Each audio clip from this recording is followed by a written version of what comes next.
Hi అండి. Welcome back to SSL my world. ఈరోజు banana chips తయారు చేసే విధానాన్ని చూద్దాము. బనానా చిప్స్‌కి కావాల్సినటువంటి పదార్థాలు బనానానైతే నేనైతే తీసుకున్నాను. నాకు కావాల్సినటువంటి బనానాలు నేను ఎన్ని చేయగలుగుతానో అన్ని బనానాలు తీసుకున్నాను.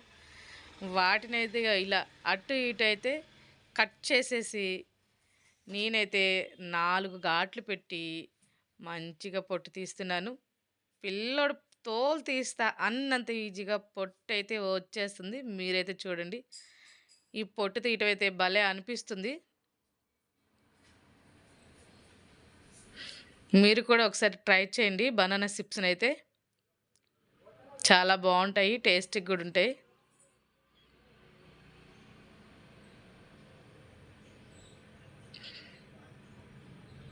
మనకైతే పొట్టు తీసిన బనానా కట్ చేయటానికైతే రెడీగా ఉంది. ఇలా వాటర్‌లో తీసుకున్నాను. గమ్ము గమ్ముగా ఉంటది కాబట్టి కొంచెం సాల్ట్ ఏసి ఇట్లా వాటర్‌లో కడిగేస్తే ఆ కాయలన్నీ నీట్‌గా ఉంటాయి. ఇలా నేను రేర్‌గా కట్ చేసుకుంటున్నాను.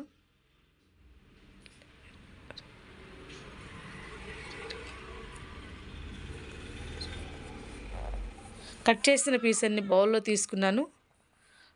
టేస్ట్‌కి సరిపడంత సాల్ట్‌ని, పసుపునైతే తీసుకున్నాను. 10 మినిట్స్ పెట్టాను. నేను ముందుగానే స్టవ్ మీద ఆయిల్ పెట్టాను.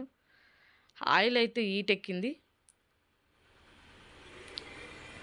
హీట్ అయిన ఆయిల్‌లో నేనైతే చిప్స్ ఏస్తున్నాను. ఇక్కడైతే గమనించాల్సిందేంటంటే బనానా చిప్స్‌ని ఎప్పుడు మీడియంలోనే తీయాలి.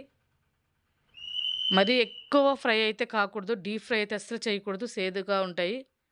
ఇవి ఇలా మీడియంలో తీస్తే ఆలు చిప్స్ కంటే బనానా చిప్స్ సూపర్ టేస్ట్‌గుంటాయి. మనం ఇళ్లల్లో చేసుకుంటున్నాం కాబట్టి పిల్లలకి గాని, పెద్దలకి గాని మంచి ఆరోగ్యమైన ఫుడ్ అని కూడా చెప్పుకోవచ్చు. మీరైతే ట్రై చేయండి. ట్రై చేసిన వాళ్ళు బనానా చిప్స్ టేస్ట్ ఎలా ఉందో కామెంట్ బాక్స్‌లో కామెంట్ చేయండి. లైక్, షేర్ అండ్ సబ్స్క్రైబ్ చేయండి. పక్కనున్న బెల్ ఐకాన్‌ని ట్యాప్ చేయండి.